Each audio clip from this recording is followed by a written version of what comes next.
As I've said multiple times on this channel, there are plenty of iconic villains in the Resident Evil franchise, and most of those villains usually turn into a major boss fight in the form of a giant disgusting monster. But that's not the case for every single villain of the franchise. In fact, there's a good amount of great villains out there that are just normal human beings. Well, normal in the sense that they breathe and bleed like we do.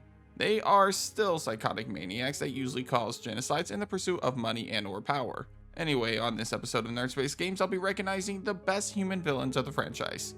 From corrupted government officials to contract killers, these 10 villains prove that they don't need a virus or a parasite to be a good antagonist of an RE game. Before we get started though, let's lay some ground rules. First off, I'm only focusing on villains that never become a monster at any point of the franchise. This of course eliminates people like Alfred Wesker or William Birkin. Also, some characters of the franchise waver on the fence of being considered a villain.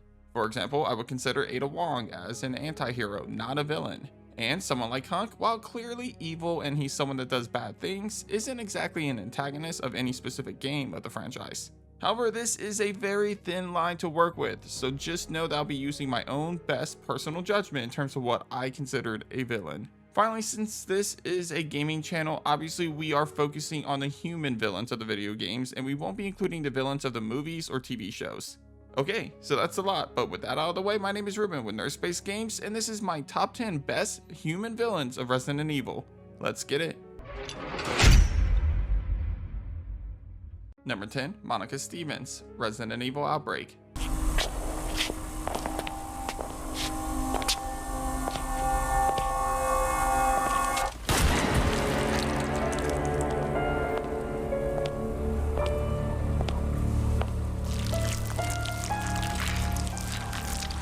There's no turning back now, but it'll all be worth it. Monica appears in the scenario below freezing point as a researcher and co-worker of playable protagonist Yoko. Like a few other villains of the franchise, Monica's main motivation is money as she betrays the company by stealing a G embryo in order to sell it to a rival company. This leads to her killing another researcher, stealing Yoko's ID badge, and leaving everybody behind to die, all in the pursuit of money. Unfortunately for her, greed became her downfall. That same embryo that she stole became the death of her, as it infected her and caused a G infant to be born, killing her like a xenomorph does when it's born.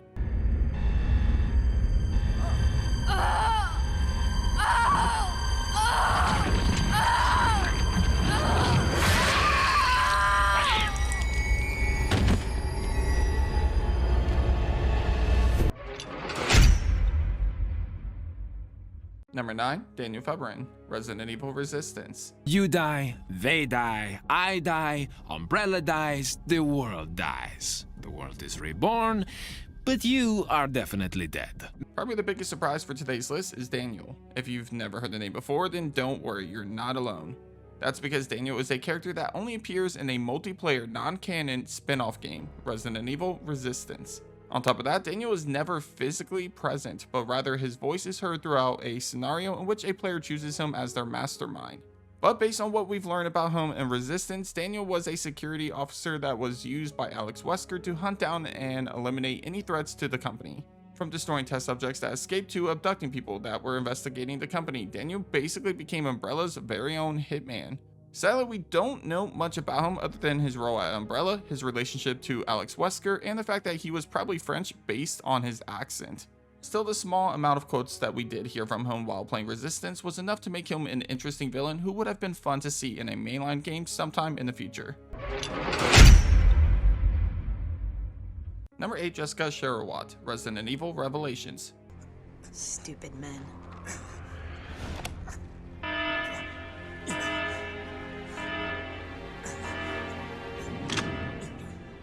I knew O'Brien had a lapdog.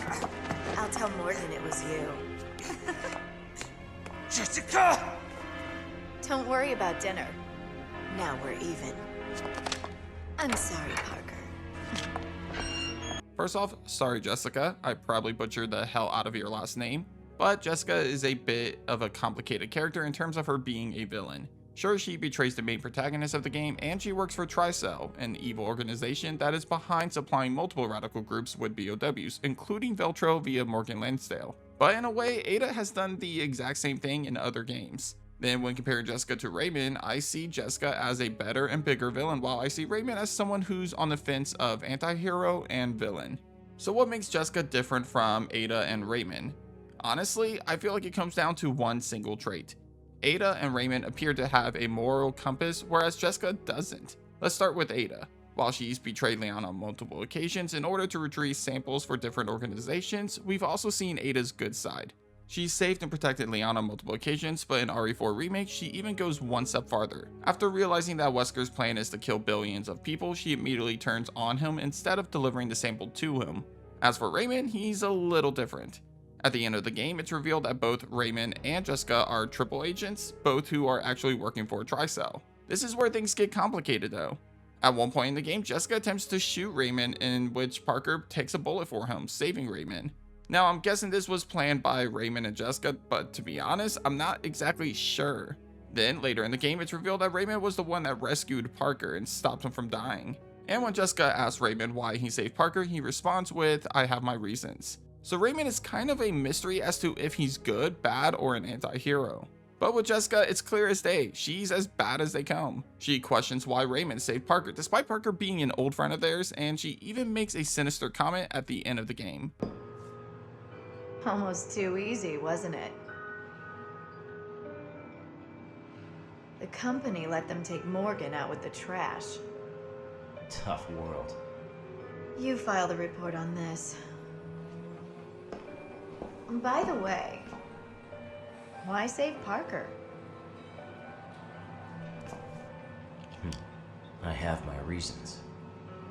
The BSAA isn't as useless as I thought. Things could really heat up. Number 7, Morgan Lansdale, Resident Evil Revelations. You may do as you please. Use of the satellite has been approved. The new virus will be completely eradicated.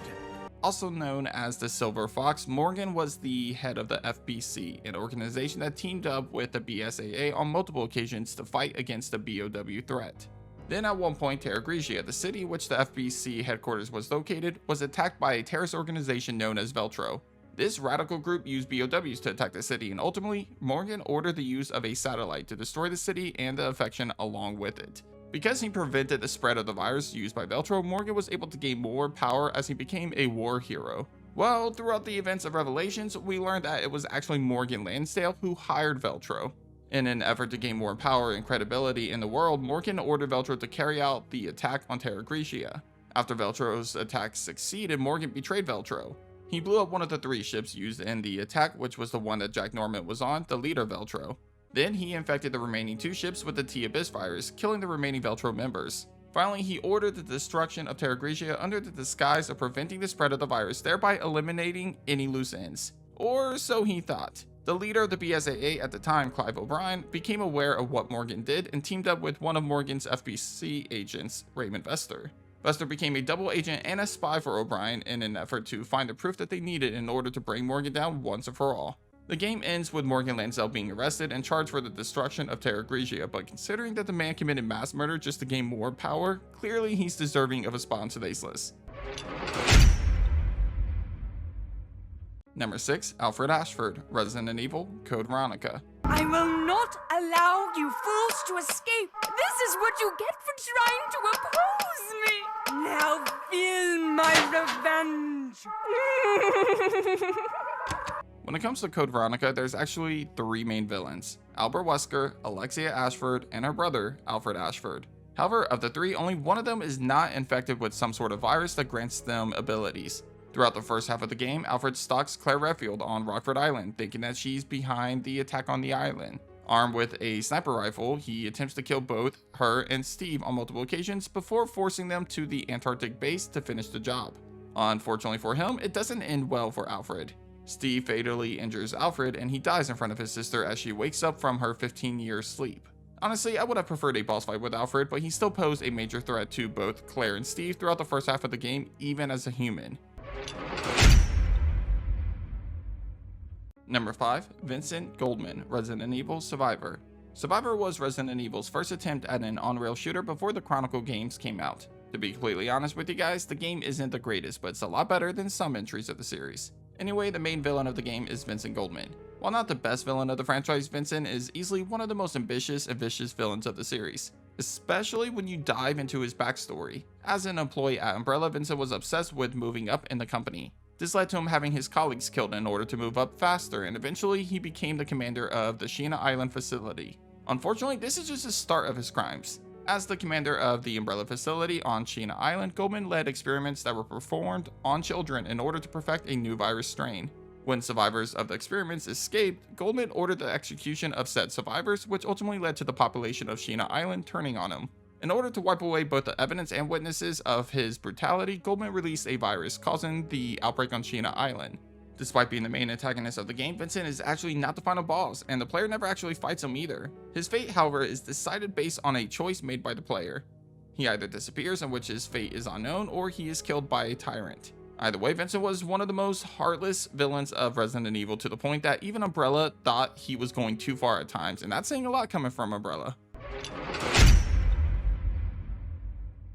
Number 4, Annette Birkin, Resident Evil 2. Sherry's been implanted. She can't be saved. Are you fucking kidding me? You're her mother. Get in here! You don't understand. William is still out there, and if I don't stop him... This conversation is over! Wait! Wait! I can treat her. In my lab. It's not far away. Mommy?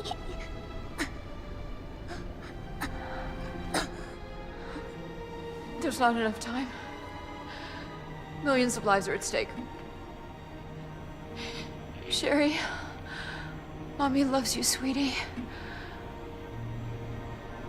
Goodbye.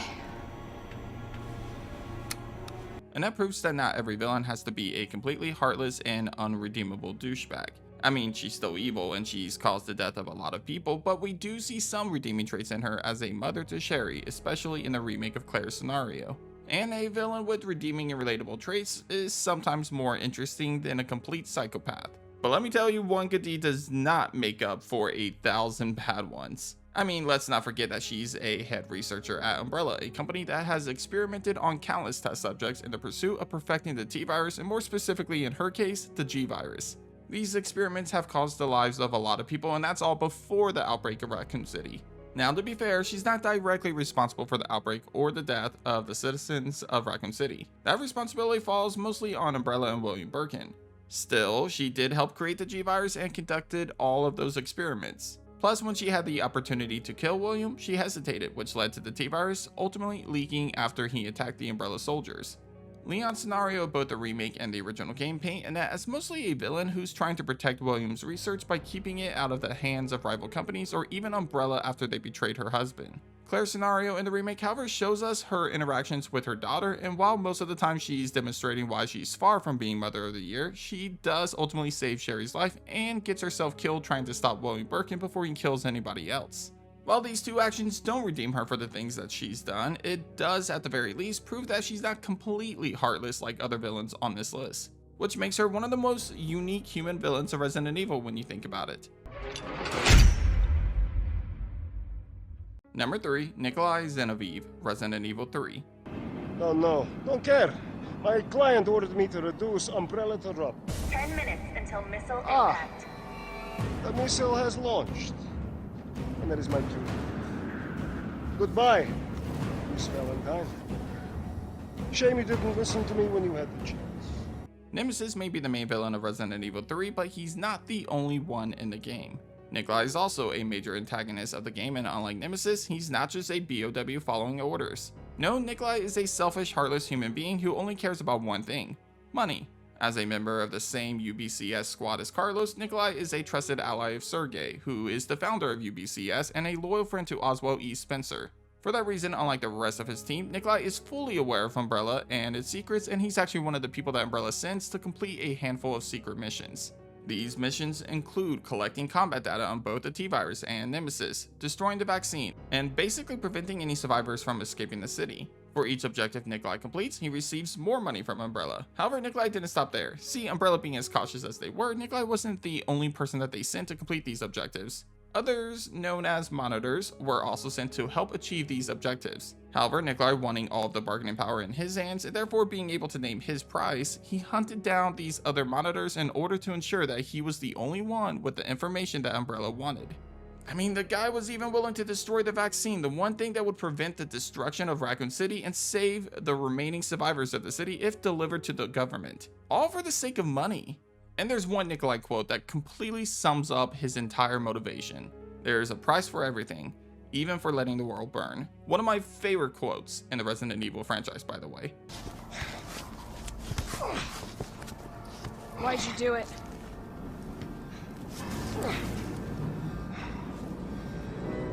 There's a price tag for everything. Even letting the world burn. Number 2, Chief Brian Irons, Resident Evil 2. Come here. What are you gonna do to her? None of your fucking business. If you hurt her, I swear to God, my brother is stars, and I will Sherry, get over here. What's your name? What's your fucking name? Claire! Sherry, you come with me now, or say goodbye to Claire. Okay, I'll go. You better be taking me to my mom. Absolutely. Don't listen to him, he's full of shit. Stop hurting her, please!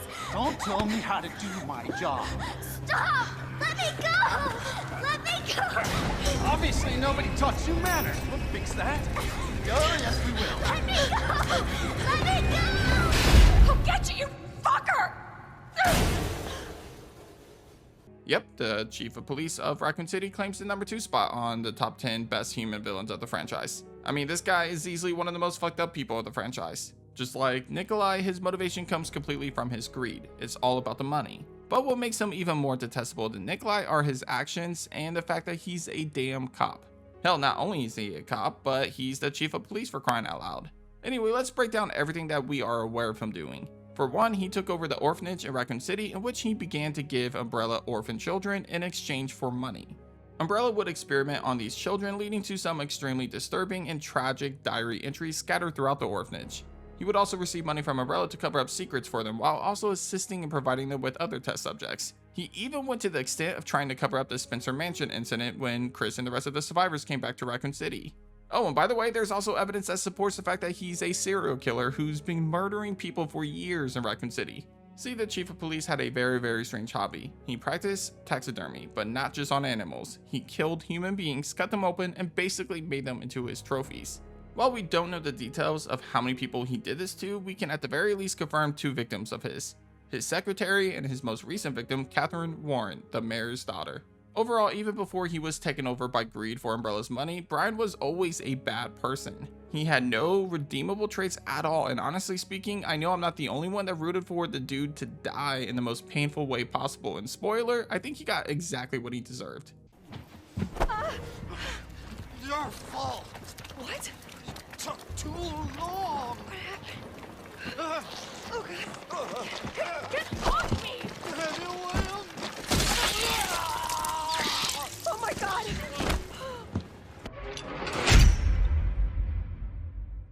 Number 1, Oswald E. Spencer, multiple games. I was to become a god. Creating a new world with an advanced race of human beings. What better human villain is there other than the man that's responsible for BOW warfare in the first place, Oswald E. Spencer? Funny enough, this guy has never been front and center as the main antagonist of a game. But that doesn't change the fact that he's easily the most dangerous human being of the franchise. The amount of blood that is on his hands can literally turn the entire ocean red. Spencer started his crusade of transcending humanity and rebuilding the world in his image after a chance meeting with Mother Miranda. Yep, that Mother Miranda, the main antagonist of Resident Evil Village. After being her student for a time, Spencer was inspired to achieve his dream of rebuilding the world with him as the new god.